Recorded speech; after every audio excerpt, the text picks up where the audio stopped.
জামালপুর জেলার একটি অতি লোকাল বাস ঢাকায় যাচ্ছে। মাঝপথে বাড়ির সামনে ইশারা দিতেই বাসটি থেমে যায়। স্থানীয় মানুষজন, এই যে বিশেষ করে শিশু কিশোররা জড়ো হয়েছে, ওখানকার একজন মহিলা, উনি ঢাকা যাবে, দর কষাকষি চলছে। এই দৃশ্যটা মহাসড়কের ক্ষেত্রে খুবই ব্যতিক্রম, কিন্তু এই বাসটি অতি লোকাল। আবার বলছি, বাসের অবস্থাও ভালো নয়, তারাও থেমে গিয়েছে। আমি জানি না এখানকার সবসময়ের কালচার এটা কিনা।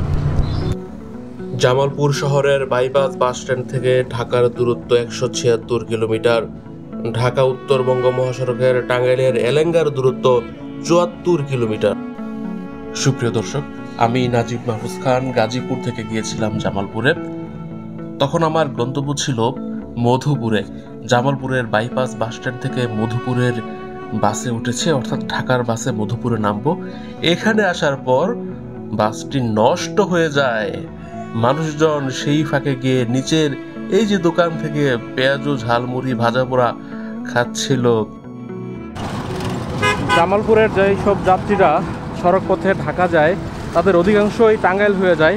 এটা হচ্ছে জামালপুরের বাইপাস বাস স্ট্যান্ড। এখান থেকে টাঙ্গাইল হয়ে ধনবাড়ি, মধুপুর, টাঙ্গাইল হয়ে ঢাকা যাওয়ার যে মহাসড়ক, সেই মহাসড়কের উপর এই বাস স্ট্যান্ড। এখানে বিভিন্ন পরিবহনের বাস দেখতে পাচ্ছি, এমনকি জামালপুর আন্তজেলা বাস টার্মিনাল এখানে অবস্থিত।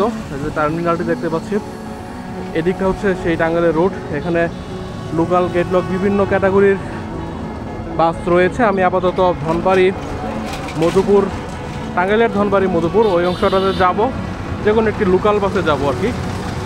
আর এই পেছনে 2-2.5 কিলোমিটার গেলে জামালপুর জেলা শহর অবস্থিত, সেই পাশে ব্রহ্মপুত্র নদী রয়েছে। আর এখান থেকে 18 কিলোমিটার গেলে শেরপুর জেলা শহর। যদিও আমি তখন ক্ষুধার্ত ছিলাম, ইচ্ছে করছিল নিচে নেমে অস্বাস্থ্যকর ভাজা পোড়া মুখরোচক খাবার খেতে, কিন্তু কেন যেন শেষমেশ নামা হয়নি। আর ওই যে সামনে বাসের স্টাফরা চেষ্টা করছে চাকার যে সমস্যা বা বাসের সমস্যাটি সারাতে। কিছু মানুষ এমনিতেই নিচে নেমে বসে আছে। জামালপুর থেকে মধুপুরের দূরত্ব 42 কিলোমিটার মতো। ভাড়া নিয়েছে 100 টাকা। মধুপুরে যাওয়ার জন্য একটি অতি লোকাল বাসে উঠে বসলাম। আর এই পাশটাতে একটি সড়ক দেখতে পাচ্ছি, যেটি মাদারগঞ্জ বেলান্দা হতে যাচ্ছে। মানে জামালপুরের দুটি উপজেলার সদরে যাওয়ার রাস্তায় আন্তজেলা বাস টার্মিনালের পাশেই।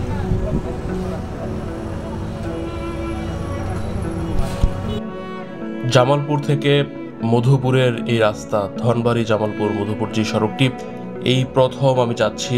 এই পথে সিএনজিও চলে, কিন্তু সেটা আমার কাছে ঝুঁকিপূর্ণ মনে হয়েছে। আর বাসে যাচ্ছি জানালার পাশে বসে অভিজ্ঞতা নেওয়ার জন্য। বাসটি যেহেতু রাস্তার মধ্যে নষ্ট হয়ে গেছে, একটু পরে পরে গুজব উঠে, অর্থাৎ সামনের দিকের যাত্রীরা নিচে নেমে যায়, আবার সরে আসে। অর্থাৎ গুজবটা হচ্ছে যে এই বাস যাবে না, আরেক বাস আসছে বা সেই বাসে যাব। এই রকম পরিস্থিতি দু একবার হয়েছে। তারপর শেষমেশ কিন্তু আমরা আসলেই নতুন আরেকটি বাসে উঠি। ওই বাসটি, অর্থাৎ শুরুর বাসটি, কিন্তু আর গন্তব্যে পৌঁছায়নি। অবশেষে এটা হচ্ছে সেই শেষবার যখন সকল যাত্রীরা ফাইনালি নেমে যায়। নতুন বাস এই বাসের সাথে এসে দাঁড়ায়। এই হচ্ছে সেই বাস। এটাতে উঠে আগের যাত্রীরা যাচ্ছি। রাস্তার মধ্যে এটা আরেকটি কাউন্টার, এখানে কয়েকটি মিষ্টি দই ঘরের দোকান রয়েছে। এই যাত্রাপথে ধনবাড়ি উপজেলা পড়বে, ধনবাড়ির পরেই মধুপুর, এবং এখানকার এই কৃষি জমির দৃশ্যগুলো, বিশাল বিশাল উন্মুক্ত প্রান্তর। সুপ্রিয় দর্শক শ্রোতা, আবারও বলছি, বাংলাদেশের জামালপুর জেলা থেকে টাঙ্গাইল জেলায় যাচ্ছি। টাঙ্গাইলের মধুপুরে যাত্রা পথের নানা অভিজ্ঞতা আপনারা দেখছেন।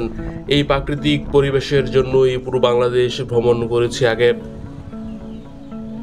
ধনবাড়িতে চলে আসলাম, এটি টাঙ্গাইলের একটি উপজেলা। মধুপুর এবং ধনবাড়ি পাশাপাশি দুটি উপজেলা এবং দুটি মিলে একটি সংসদীয় আসন। এই পথে সিএনজির উপস্থিতিও ব্যাপক। বাংলাদেশ ধান গবেষণা ইনস্টিটিউটের একটি আঞ্চলিক কার্যালয় ধনবাড়িতে অবস্থিত। ঠিক বাস স্ট্যান্ডের মধ্যেই এই কার্যালয়ের অবস্থান। এবার বাসের গন্তব্য মধুপুরের দিকে, তবে ধনবাড়িতে একটি বড়সড় যাত্রা বিরতি দিয়েছে 5-10 মিনিটের।